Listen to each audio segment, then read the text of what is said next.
Bom dia, boa tarde, boa noite, pessoal. Tudo bem com vocês? Espero de coração que sim. Dando continuidade às nossas aulas, vamos iniciar o segundo bimestre, a apostila 2, né? E vamos ver a composição da matéria. Nós sabemos que nós temos uma atmosfera terrestre que circunda todo o planeta e essa composição não é visível, tá? Você não consegue distinguir a composição dessa atmosfera, dividir as fases dela. Ela é uma mistura de gases, em sua grande proporção é uma mistura de nitrogênio, cerca de 78% desse gás diluído nessa atmosfera, e oxigênio com mais ou menos 21% desse gás na atmosfera. E outros gases, né, como gases nobres, como o dióxido de carbono. Isso ocorreu logo que o planeta se formou, tá? Mas lá na formação do planeta não existia, não existia o oxigênio diluído. Muito obrigado, ajudante, obrigado pela água. Apenas os gases que faziam parte do sistema primitivo atmosférico. Atualmente, o nosso ar atmosférico é constituído por uma mistura de diversos gases.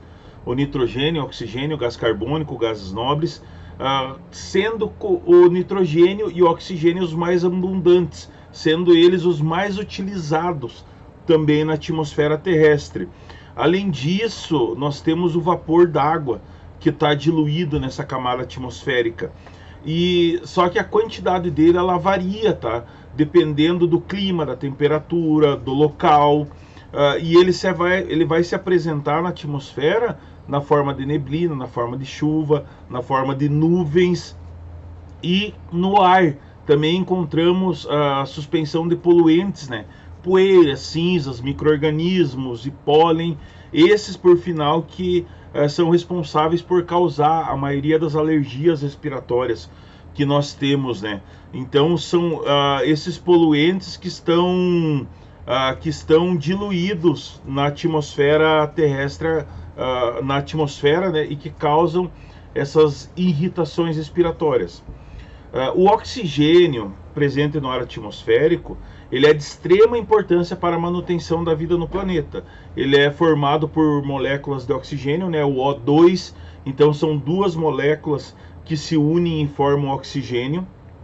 E tudo que é unido, né, forma um componente diferente ou agregado desse componente. E além dele ser extremamente necessário para a respiração dos seres vivos, dos seres humanos, dos animais, ele é necessário para que ocorra a combustão de combustíveis. Então, quando você acende a churrasqueira, quando você faz uma fogueira, quando você liga o fogão a gás, quando você acende uma vela, você precisa do oxigênio para que ocorra a queima daquele gás e que ocorra daí a queima do combustível. Se você pegar uma vela, acender ela e colocar um copo em cima, ela vai ficar acesa por um determinado período e ela vai se apagar, porque ela queimou todo o combustível atmosférico, que é o oxigênio. Então ele é extremamente importante para que ocorra essa queima de uma forma eficaz dos materiais, além de o processo respiratório dos seres vivos, tá? O nitrogênio, que compõe aproximadamente os 78% do ar atmosférico, ele é muito importante para os seres vivos, porque ele participa de reações diretamente nas moléculas orgânicas, tá? Que são responsáveis pelo metabolismo celular. Então todos os seres vivos utilizam o nitrogênio também. E nós temos os micro-organismos que captam o nitrogênio da atmosfera e colocam ele, né, degradam ele para que os seres vivos possam utilizá-los. Nós temos as bactérias nitrificantes, por exemplo, que captam o nitrogênio da atmosfera e degradam ele no solo para que ocorra o crescimento eficaz das plantas, das árvores, dos vegetais, dos vegetais que nós utilizamos na nossa alimentação. Outro gás que é muito importante na atmosfera é o gás carbônico, tá? Só que ele se encontra em uma pequena porção na atmosfera terrestre, cerca de 0,03 por cento da composição total do ar.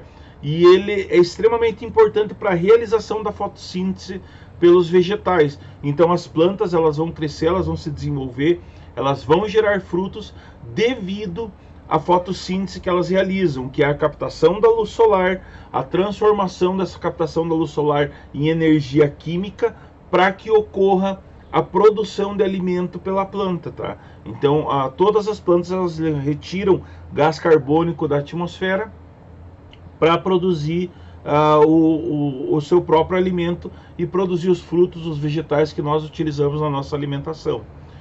Ainda na atmosfera nós temos a mistura dos gases nobres, né, que fazem parte da composição do ar: o argônio, o neônio, o randônio, hélio, criptônio, xeônio, e eles compõem mais ou menos 0,93% do ar atmosférico. Eles não produzem, tá? São gases que não produzem nenhum tipo de reação química com outras substâncias. Por isso que eles são considerados gases nobres, os gases mitidinhos. Eles não se misturam, tá? Eles não fazem reação com outras substâncias. Eles são eles e ponto. Eles estão lá em cima e o resto dos gases que fazem reações com outras substâncias estão abaixo.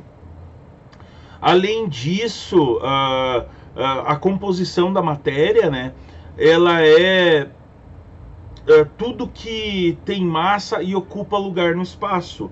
Então, a matéria é formada de pequenas partículas, que são os átomos, e esses átomos se unem das mais diferentes formas e maneiras para formar tudo que nós conhecemos, tudo que nós temos de conhecimento na Terra. Então o átomo ele forma tudo, desde a blusa que você está vestindo, a jaqueta, a carteira, o teu videogame, o teu computador, o teu celular, a casa onde você vive, o solo, as plantas.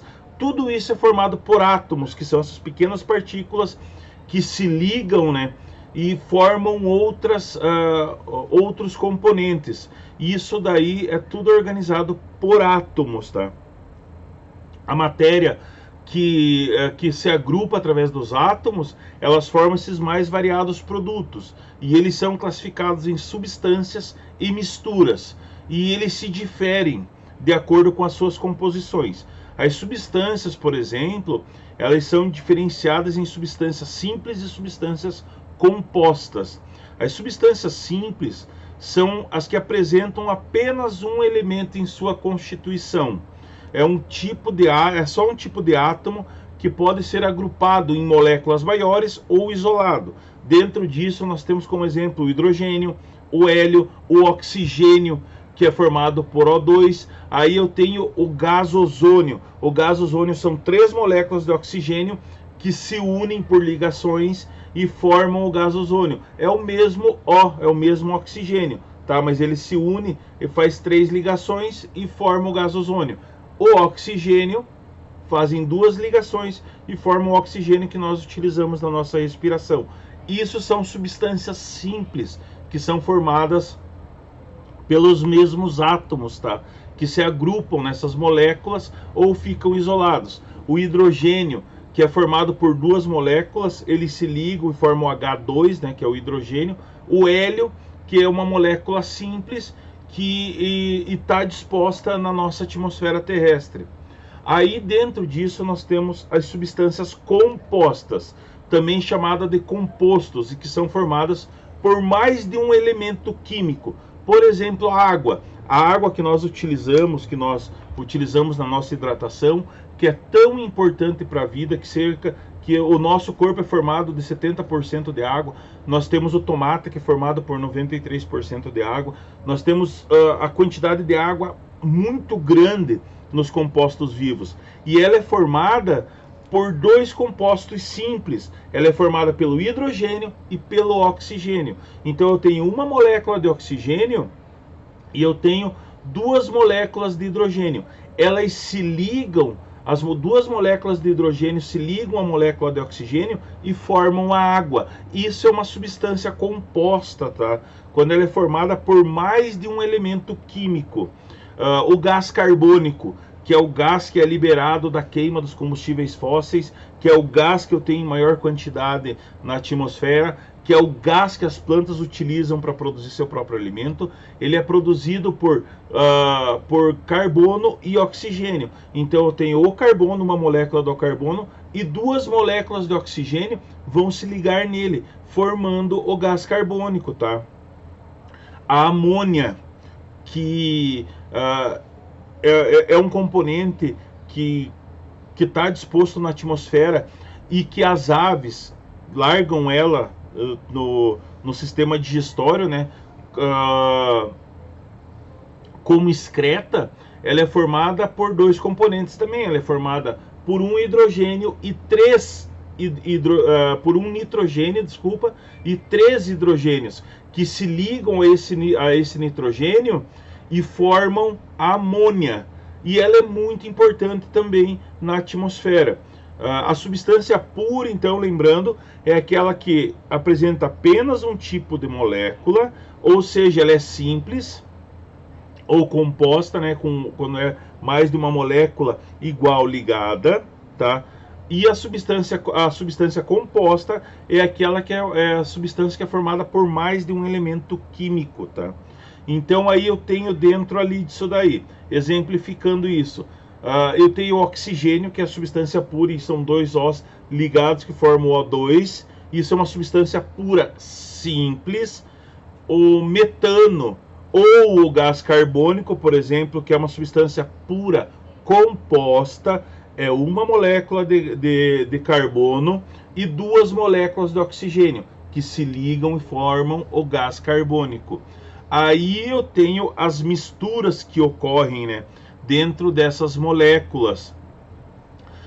Quando ela apresenta mais de uma substância pura, chamada de mistura, que é o caso da água oxigenada, que é uma mistura de água, de H2O, e o peróxido de hidrogênio, que é H2O2.